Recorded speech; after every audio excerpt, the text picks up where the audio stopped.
क्या आपको भी बुखार ठीक होने के बाद जोड़ों में दर्द, सूजन या जकड़न की शिकायत रहती है?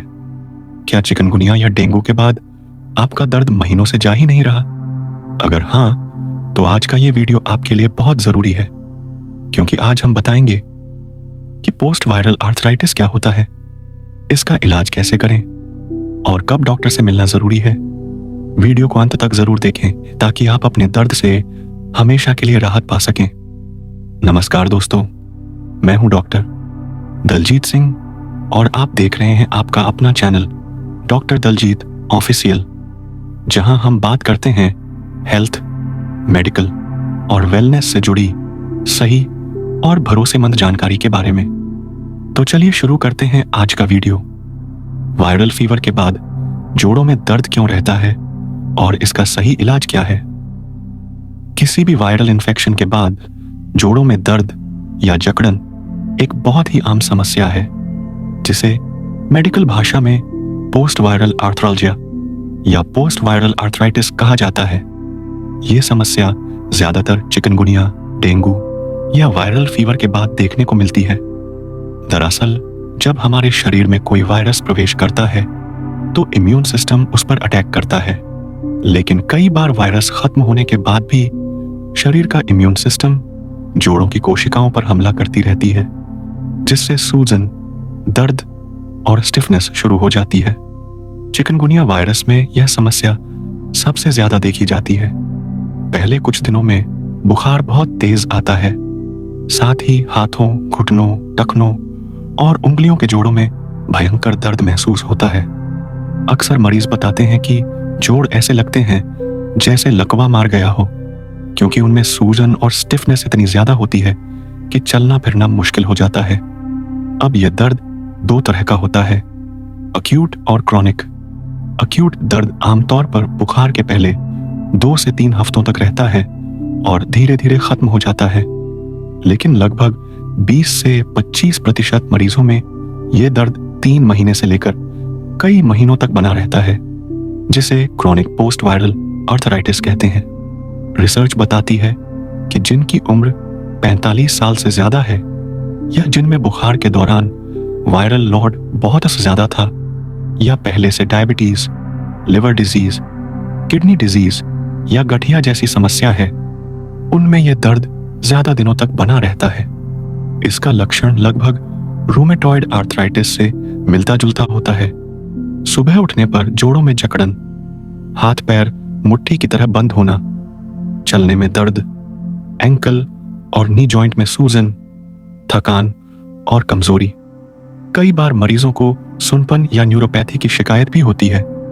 इन लक्षणों को हल्के में नहीं लेना चाहिए, क्योंकि ये लंबे समय तक अनदेखे रहने पर स्थायी गठिया में बदल सकते हैं। अब बात करते हैं कि इस दर्द का पता कैसे लगाया जाए, यानी इसका डायग्नोसिस क्या है। सबसे पहले जरूरी है यह समझना कि हर बुखार के बाद होने वाला जोड़ों का दर्द एक जैसा नहीं होता। अगर बुखार के शुरुआती 7 दिनों के अंदर है तो डॉक्टर RT-PCR टेस्ट के जरिए यह जांचते हैं कि कारण डेंगू है या चिकनगुनिया।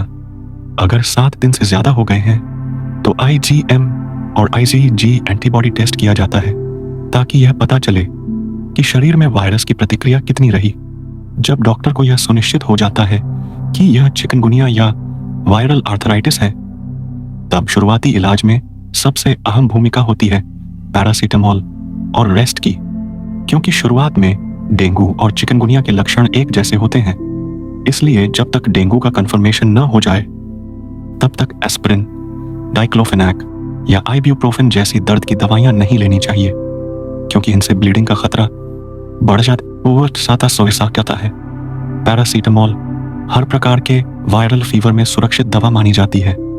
इसके साथ साथ हाइड्रेशन बहुत जरूरी है।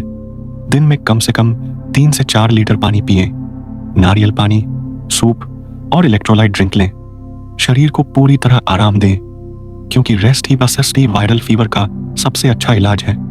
जो लोग जल्दी काम पर लौट आते हैं या अपनी बॉडी को आराम नहीं देते, उनमें यह समस्या लंबे समय तक बनी रहती है। अगर 2 से 3 महीने बाद भी दर्द बना रहता है तो फिर यह क्रॉनिक पोस्ट वायरल आर्थराइटिस कहलाता है। इस स्थिति में डॉक्टर अक्सर वही दवाइयां देते हैं जो रूमेटॉइड अर्थराइटिस गठिया में दी जाती हैं, जैसे मेथोट्रेक्सेट, हाइड्रोक्सीक्लोरोक्वीन और सल्फासालाइन। ये दवाइयां इम्यून सिस्टम को नियंत्रित करती हैं ताकि वह शरीर के अपने जोड़ों पर हमला न करे। सही समय पर इलाज शुरू करने से दर्द और सूजन को लगभग पूरी तरह नियंत्रित किया जा सकता है। अब बात करते हैं कि इस दर्द से जल्दी राहत कैसे पाई जाए और शरीर को फिर से सामान्य कैसे बनाया जाए। सबसे पहले जरूरी है कि आप अपने जोड़ों को आराम दें, लेकिन पूरी तरह इनएक्टिव ना रहें। हल्की स्ट्रेचिंग, योग और फिजियोथेरेपी करने से जॉइंट्स में ब्लड सर्कुलेशन बेहतर होता है। सुबह सुबह गुनगुने पानी से नहाएं और हल्के गुनगुने तेल जैसे सरसों या नारियल तेल से जोड़ों की मालिश करें। इससे स्टिफनेस कम होती है। डाइट में एंटी इन्फ्लेमेटरी फूड्स शामिल करें, जैसे हल्दी, अदरक, लहसुन, ओमेगा 3 युक्त फिश या फ्लैक्स सीड्स, हरी सब्जियां और फल। ज्यादा नमक, तली हुई चीजें और चीनी से बचें, क्योंकि ये सूजन को बढ़ाते हैं। अगर दर्द बहुत ज्यादा है तो डॉक्टर से सलाह लेकर कैल्शियम, विटामिन डी और B12 सप्लीमेंट्स लेना फायदेमंद रहता है।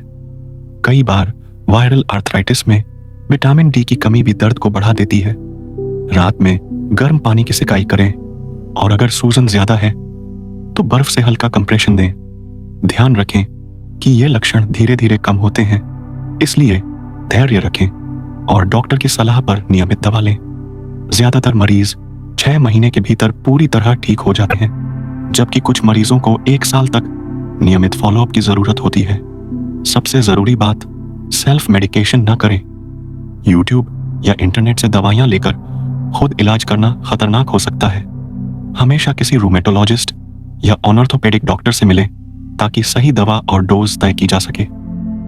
दोस्तों, अगर आपको भी बुखार के बाद जोड़ों में दर्द, जकड़न या सूजन की समस्या है तो इसे हल्के में मत लीजिए।